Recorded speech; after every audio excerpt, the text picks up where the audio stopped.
If you want to make one of these, you need to get some scrap wood. I was going to turn these into rolling pins, but I gave up on that. So just take it to the miter saw, cut about 4 inches on it.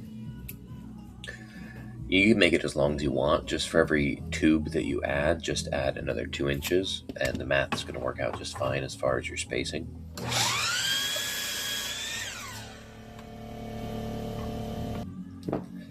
Now, instead of being all finicky, trying to find the center and getting them all perfectly apart from each other and all that, I just use a center finder, and that's going to show me, this is about 2 inches, so it's going to show me 2 inches in where those intersect, and that's where I'm going to drill. So just don't measure as much as possible.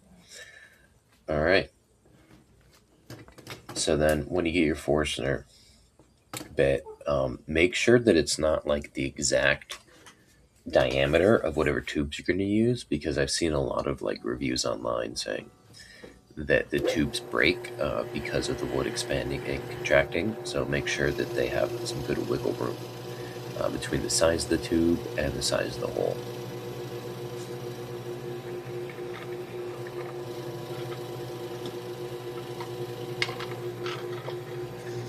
I probably should have taken it out there, but yeah, you can see that smoke. Beautiful.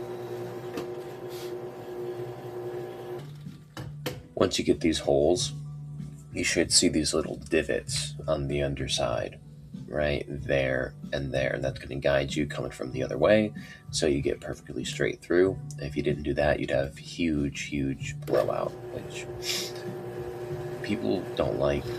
From what I've heard, it looks kind of bad too. So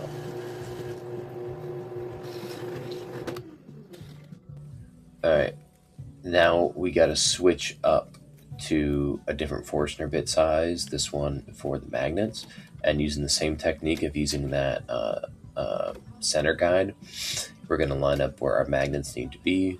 We're going to drill them just deep enough so that the magnets are sticking out a little tiny bit, and that's to make sure that the magnets have maximum surface area when they're interacting with the metal. Otherwise, they won't get a good magnetic attraction, and they won't stick. So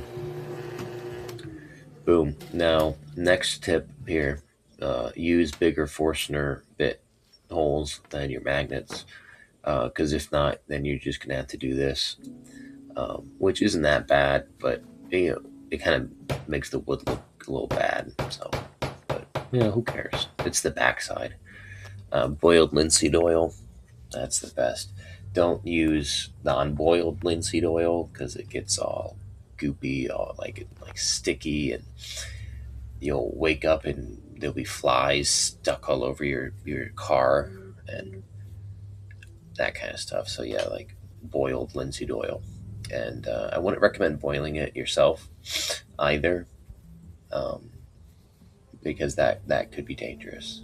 So yep, just slather that on there.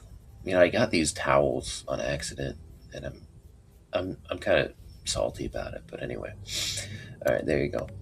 And then wow, look at that. So then you just grab a random plant. I was looking for poison ivy because I thought that'd be hilarious, but it ain't growing yet. And you get the plants from off the top of the propagation station you have on top of your car. Those are good plants. Fill it up, and then you get your mom to put the things in so it looks like it's your hand. But if you look closely, that's obviously not my hand. My hands are much more manly and strong. See?